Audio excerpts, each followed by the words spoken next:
Ամեն անգամ, երբ հնչեղ մի գործով եթեր եմ դուրս գալիս, ինձ բռնում եմ այն գիտակցության մեջ, որ ավելի լավ է մի քանի ժամ ծանր դատական process-ի մասնակցեմ, քան թե 10 րոպե անեմ այս կամ այն գործի հետ կապված հայտարարություն։ Ինչի, որովհետև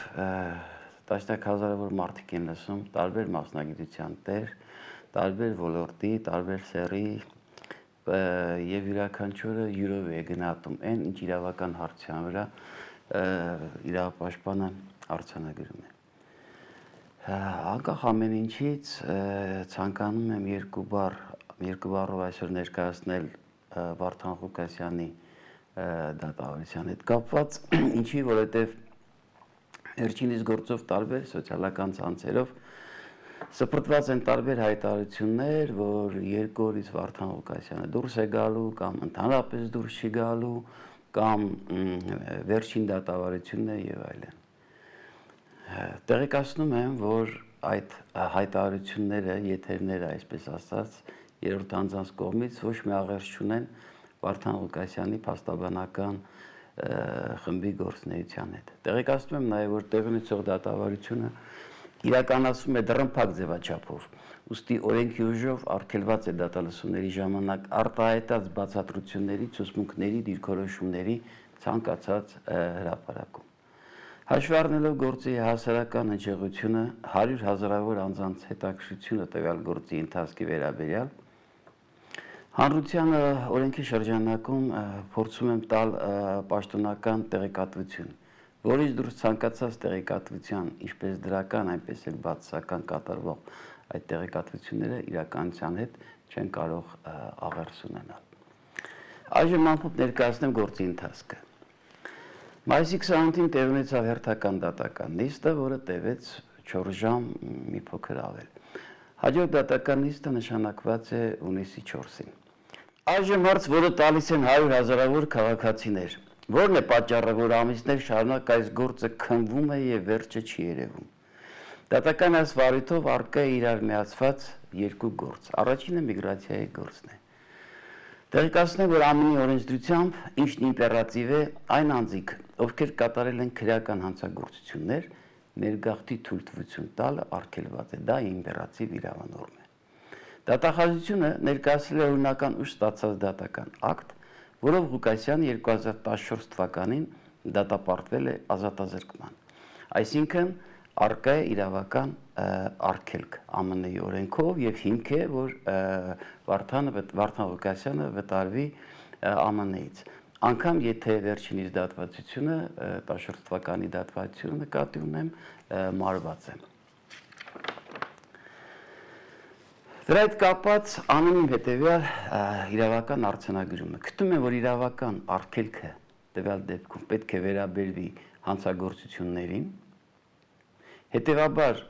այս դատավճռի առկայությունը դեռ հիմք չէ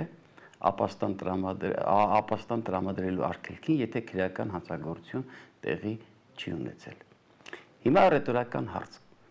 Ինչ կաներ ձեզնից յուրաքանչյուրը, երբ մեղադրանք առաջադրեին $50 գումարի շորտման մեջ,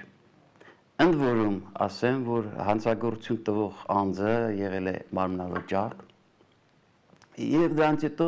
մեղադրել, ձերբակալել, կալանավորել, ծնողիդ հարկադրաբար ազատությունից զրկել, բռնությամբ տանել Նուբարաշենի աղբավայր, զգուշացնել, որ եթե տղատ մեղքը չընդունի, հաջորդ անգամ ողջ չի մնա։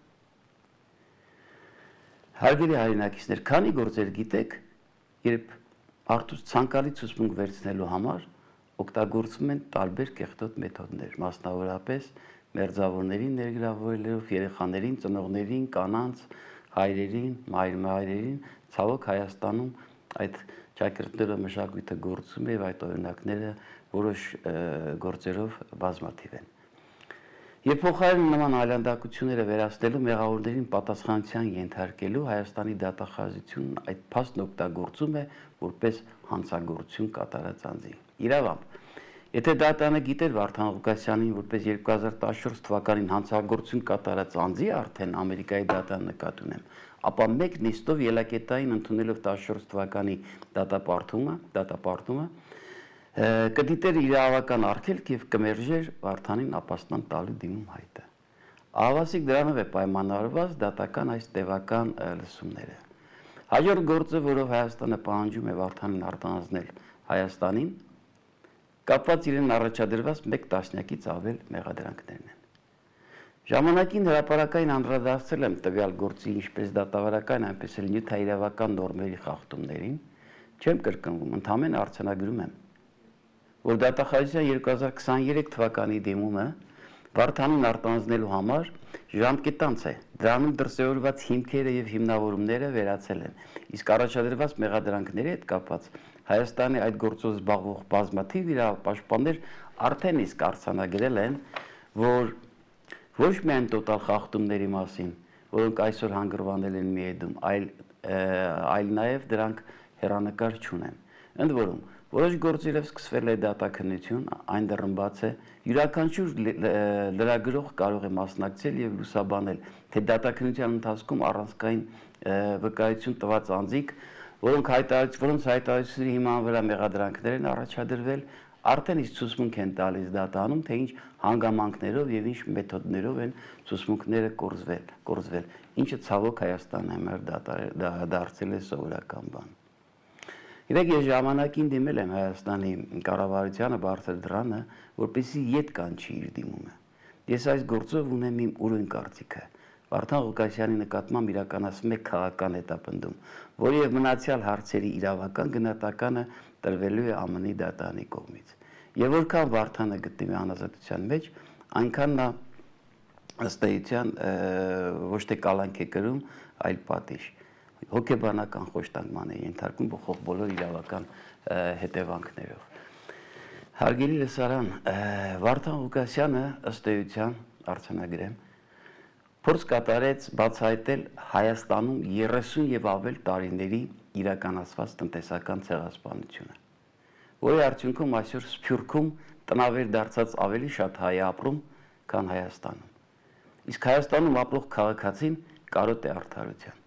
Հիմա յուրաքանչյուր հայ անկախ նրանից սիրում է դոգին, թե ատում է նրան, թող ինքը որոշի, թե ինչպիսի Հայաստան ցանկանում տեսնել։ Կեղծիկի ստի քսնանքի ֆորպոստի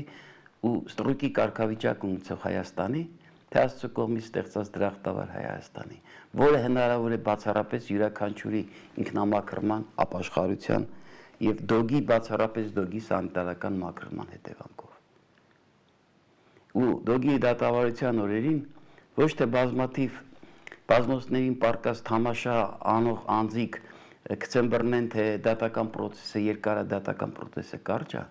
այլ յուրաքանչյուր 100 հազարավորը անձ իր ներկայությամբ պետք է ցույց տա աշխարհին եւ ԱՄՆ-ի դատարանին, որ իրենցից յուրաքանչյուրը Վարդան Ղուկասյանն է։ Արևիտ այնպիսի տպավորություն չստացի, որ ներկայացնում եմ Վարդան Ղուկասյանի շահերը եւ ասածս բացառապես չափազանցված է, այս վերջաբան ես ասացի նաև որպես Հայաստանի Հանրապետության քաղաքացի, անձ-մարդ, որը ինքն է երազում ապրի արժանապատիվ Հայաստանում։ Եվ բացառապես ցավոք սրտի յուրաքանչյուրիս ինքնամաքրման եւ բացառապես նաև դոգի պես մարդկանց սանիտարական գործունեության գործողությունների արդյունքում մենք ունենալու են Հայաստանը, որում կցանկանա ապրի ցանկացած արժանապատիվ հայ։ Շնորհակալ եմ։